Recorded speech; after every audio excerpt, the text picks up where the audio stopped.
தமிழக வேளாண் பட்ஜெட் தாக்கலாகும் காட்சிகளை நம் நேரலையில் பார்க்கிறோம்.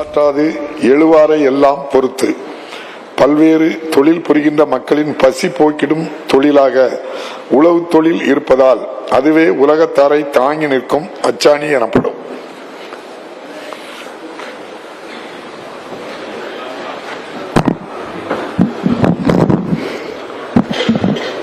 ரெண்டாயிரத்தி 24-2025 ஆண்டுக்கான வேளாண்மை நிதிநிலை அறிக்கை அளித்தல் மாண்புமிகு வேளாண்மை உழவர் நலத்துறை அமைச்சர் அவர்கள்.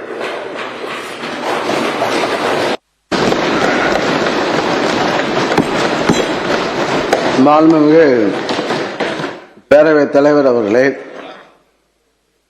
உழுதுண்டு வாழ்வாரே வாழ்வார், மற்றெல்லாம் தொழுதுண்டு பின் செல்பவர். உழுதுண்டு வாழ்பவர்களே உயர்ந்த வாழ்வினர். ஏனென்றால் மற்றவர்கள் அவர்களை தொழுதுண்டு வாழ வேண்டியிருக்கிறது. மற்ற சமூகங்கள் உழவர்களையும் உழைப்பாளர்களையும் சமூக நிலையில் கடைசி இடத்தில் வைத்திருக்கும் போது நம் தமிழ் சமூகம் உழவர்களை உச்சத்தில் வைத்து உச்சி முகுந்ததையும் உண்டி கொடுத்தோரை உயிர் கொடுத்தோராக போற்றியதையும் நம் தமிழ் இலக்கியங்கள் தெல்லென காட்டுகின்றன.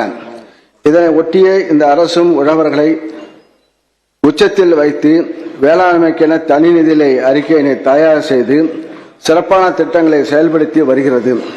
உழவர்கள் வாழும் வளம் பெற வேண்டும் என்ற நோக்கோடு செயல்படும் மாண்புமிகு தமிழ்நாடு முதலமைச்சர் அவர்களை வணங்கி இத்துறையின் 2024-25 ஆண்டிற்கான தனி வேளாண் நிதி அறிக்கை இம்மாநிலத்திலே அளிப்பதில் பெருமிதம் கொள்கின்றேன். முதல் முறையாக ஒன்றை உருவாக்குவது கடினம், அதை வளர்ந்திட செய்வது எளிது. பாதை அமைப்பது கடினம், பயணம் செய்வது எளிது. நாங்கள் தமிழ்நாட்டின் வரலாற்றில் இல்லாத வேளாண்மை நிதிநிலை அறிக்கையை உருவாக்கி அளித்து எண்ணற்ற முயற்சிகளை மேற்கொண்டிருக்கின்றோம். இந்த வேளாண் நிதிநிலை அறிக்கையானது உழவர்தம் வாழ்க்கையை மென்மேலும் வளர்ச்சி பாதைக்கு அழைத்து செல்லும் என்று உறுதியாக நம்புகிறேன். மேலி பிடிக்கும் கை, வேல் வேந்தர் நோக்கும் கை, ஆழி தரித்தே அருளும் கை, சூழ்வினையை நீக்கும் கை, என்றும் நிலைக்கும் கை, நீரூழி காக்கும் கை, காராளார் கை.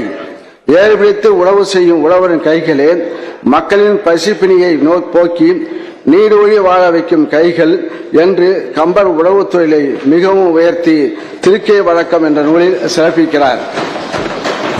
முழுமுதல் காப்பியமாம் சிலப்பதிகாரத்தில் வேளாண்மை பற்றியும் அதன் நுட்பங்கள் பற்றியும் விளக்கியுள்ளார் இளங்கோடிகள்.